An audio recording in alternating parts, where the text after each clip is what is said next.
So, good morning, everyone. I'm Mitali Kabra, and today I've chosen a contemporary issue that is very present, very major part is covering in the international relations. I've chosen Russia-Ukraine conflict. Its seeds were already sown when the USSR disintegrated in 1991. So, let's start with the background and all.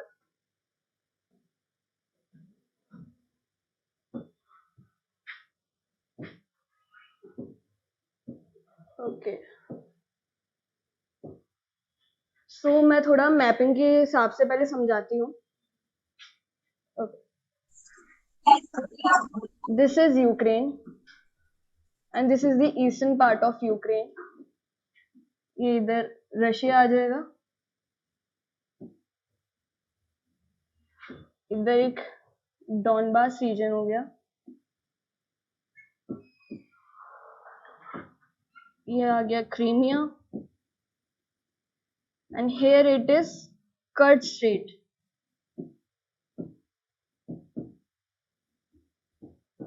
And this is Azov Sea. And here is Black Sea. So these are just for the geographic locations to get it. So let's start with the issue. So this is the Donbas region. It includes two provinces, that is Donetsk and Luhansk. So basically in this regions, there are people from Russia. These are called pro-Russian separatists. They want to integrate with Russia, and Ukraine wants to seek independence. So let me tell you one thing, this eastern part of Ukraine is a very heavily industrialized area.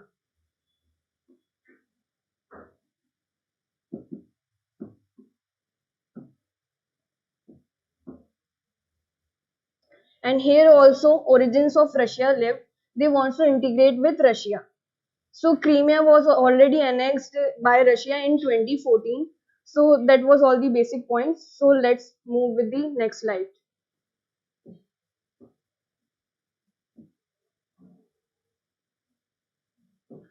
Okay, so the major point is why Russia wants to capture these regions. The thing is, Russia wants to capture these regions because Russia don't want Ukraine to join NATO alliance, because if it join, it will be directly a border or security or military threat to the Russian borders. And why US doesn't want to capture, rather it wants to counter Russia's aggression and preserve its Western influence. Both the alliances want to maintain their sphere of influence in these regions. Okay.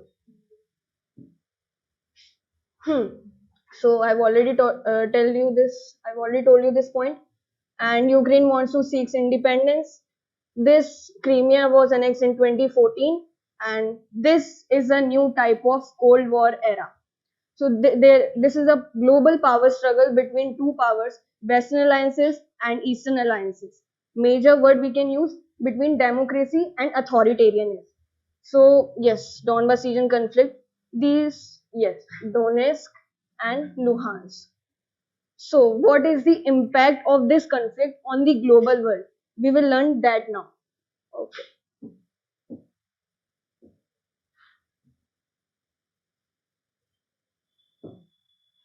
Energy crisis. So let me tell you one thing, that Europe used to import 40% of the natural gas and 25% of the crude oil from Russia. But due to this conflict, this trade has been shut down. And this is a clear impact on the economic progress of the Russia. It's getting slowed down or it is getting adverse. So this has created the energy crisis for Russia for its global position to maintain. And second one is food insecurity.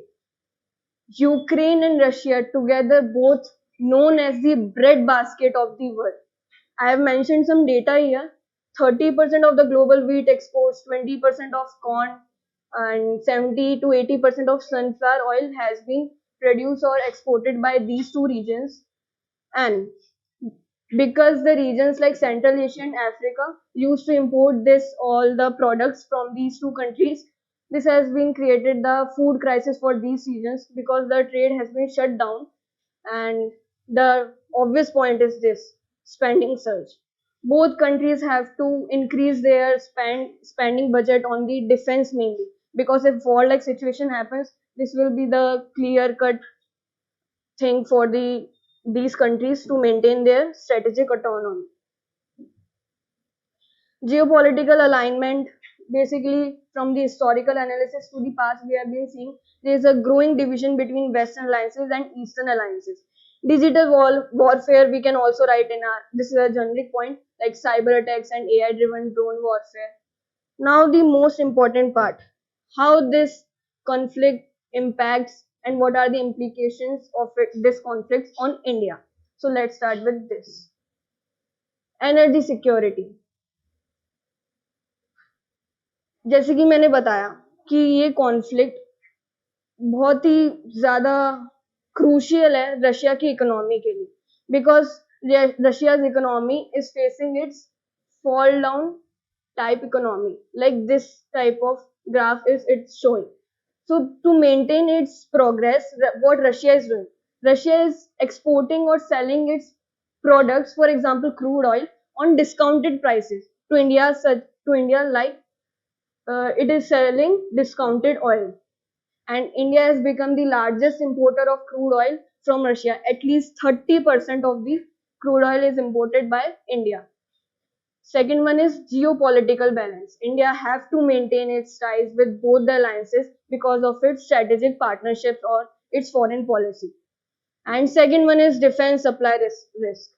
India is somehow depends on the Russian equipment, defense equipment. For example, best example is Operation Sindoor. The mightiness of S-400 air defense system we have already seen. So that is crucial point. And food and fertilizer supply. Okay, it is affecting agricultural imports of the country. Strategic autonomy. This topic has already been taught by the sir in the previous class. So what it means. Strategic autonomy means it is the freedom to choose partners or make any decisions without any external pressure based on the country's national interest. So that it means. So India have to maintain its neutral stance and having its balanced voice over both the alliances. So these were some impacts and implications. Let's move forward. Here I have mentioned some future outlooks and conclusion.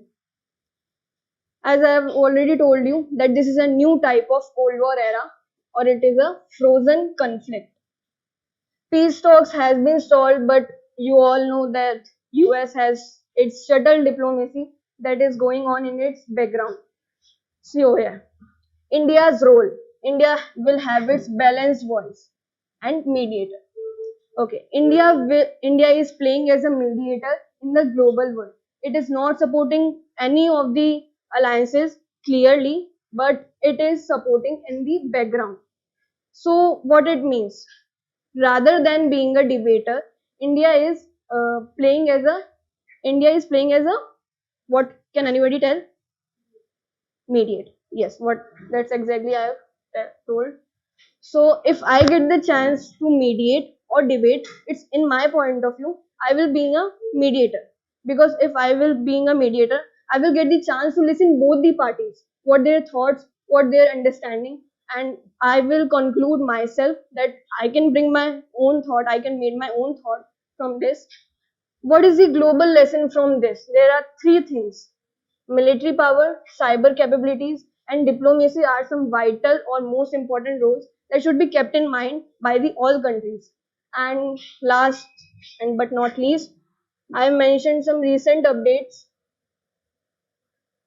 These are that on 30th April 2025, US and Ukraine has signed a formal mineral resource agreement. Somewhere we know that US has its eye on the critical reserves of Ukraine. For example, like crude oil, natural gas, and semiconductors like lithium, etc. Okay. Till 2023 data, US has already invested $80 billion. Majority of its stake goes to military and economic support of the Ukraine. And this point, I have already told you that 30% of the crude oil is imported by India from the Russia. And yes, peace talks has been going on now. Let's see what are the what happened next. And recent update was that EU or US has once again imposed sanctions on countries including Russia, including India, whosoever is importing crude oil from Russia. How much percentage can anybody tell me? There was some round figure. Anybody? What? I think it's 500% of the sanctions has been imposed. So yeah, that was all. Uh, rather being a rather than being a pawn of the ideological wars, India will have its own stance, its own diplomatic skills, its own balanced voice. So yeah, that was all. Thank you so much.